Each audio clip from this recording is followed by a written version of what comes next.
வணக்கம் மக்களே, நம்ம இன்றைக்கி என்ன பார்க்க போகிறோம்னு பார்த்தீங்கன்னா, கடலைப்பருப்பு கோஸ் வச்சு ஒரு வித்தியாசமான கூட்டு தான் பார்க்க போகிறோம். அதை நான் 100 கிராம் 1/4 கிலோ கோஸுக்கு 100 கிராம் கடலைப்பருப்பை 2 மணி நேரம் ஊற வச்சு ஒரு 5 விசில் விட்டு இந்த மாதிரி நான் வேக வச்சுருக்கேன். அதை அந்த குக்கரில் சேர்த்துக்கலாம். குக்கரில் தான் செய்ய போகிறோம். அடுத்தது இதுக்கு ஒரு தக்காளி, பெரிய சைஸ் தக்காளி, ஒரு கை வெங்காயம், இது பச்சை மிளகாயெல்லாம் தேவையில்லை.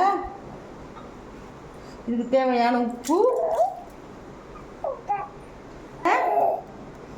காரம் வேணும். காரம் ரொம்ப நல்லா இருக்காது, கம்மியாகவே போட்டுக்கோங்க. தேவையான 1/2 ஸ்பூன் குழம்பு மிளகாத்தூள், தனி மிளகாத்தூளில் குழம்பு மிளகாத்தூள் போடுறேன்.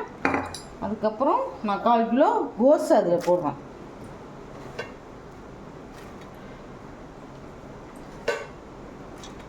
போட்டேன், கோஸ் எல்லாத்தையும் போட்டேன். 1/4 கிலோ கோஸையும் போட்டுட்டேன்.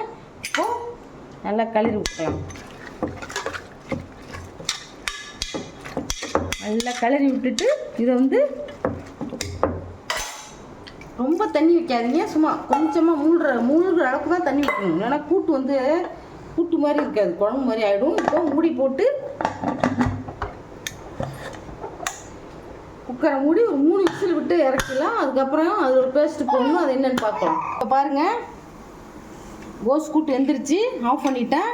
இப்போது அதுக்கு தேவையான தேங்காய் மசாலா நான் ஒரு சின்ன மூடியில் ஒரு மூடி தேங்காய் பத்தை எடுத்து போடுறேன்.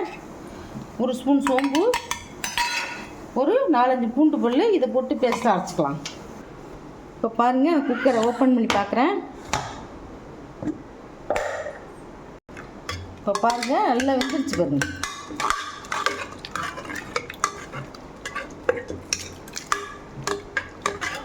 இப்படி வெந்துருச்சு பாருங்க. கடலைப்பருப்பு ரொம்ப குழையும் இருக்கக்கூடாது, குழையாத மாதிரியும் அந்த கடலைப்பருப்பும் நம்ம வாயில் போட்டு கடித்து சாப்பிட்ற மாதிரி, அப்போ தான் சூப்பராக இருக்கும். இப்போ இதில்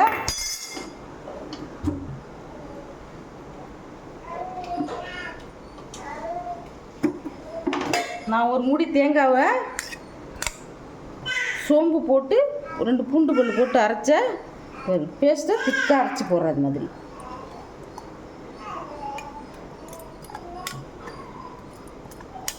இப்போ இதுக்கு ஒரு தாளிப்பு ஊற்றலாம்.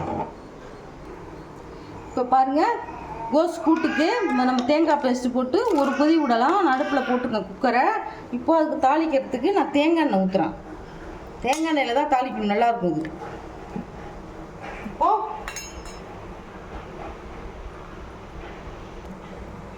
பாருங்கள், தேங்காய் எண்ணெய் காஞ்சிருச்சு. 1 ஸ்பூன் கடுகு உளுத்தம் பருப்பு, ஒரு காஞ்ச மிளகா, 1 ஸ்பூன் சோம்பு,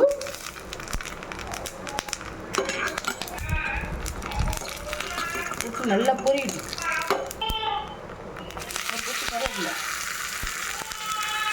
பண்ணிடுறேன். இப்போ பாருங்கள், நல்லா கொதிச்சிருச்சு. அடுப்பு ஆஃப் பண்ணிட்டு கொஞ்சம் மல்லித்தழை போட்டுக்கலாம்.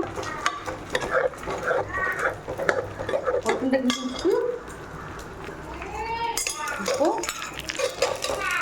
இந்த தாளிப்பை இதை கொட்டிடலாம். நான் மறந்துட்டேன், சாரி. நான் சோம்பு இல்லை, நான் சீரகம் போட்டு தான் தாளிச்சிருக்கேன். சீரகம் போட்டு தாளிச்சிருக்கேன்.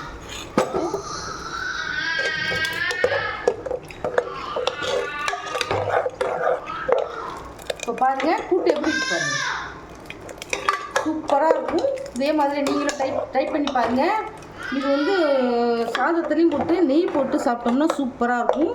தோசை, இட்லிக்கு கூட தொட்டுக்கலாம். சப்பாத்திக்கு ரொம்ப ரொம்ப டேஸ்ட்டாக இருக்கும். நீங்களும் ட்ரை பண்ணி பாருங்கள். அந்த ரெசிபி உங்களுக்கு பிடிச்சிருந்துச்சுன்னா எங்கள் சேனலை சப்ஸ்கிரைப் பண்ணுங்கள். தேங்க்யூ, பாய்.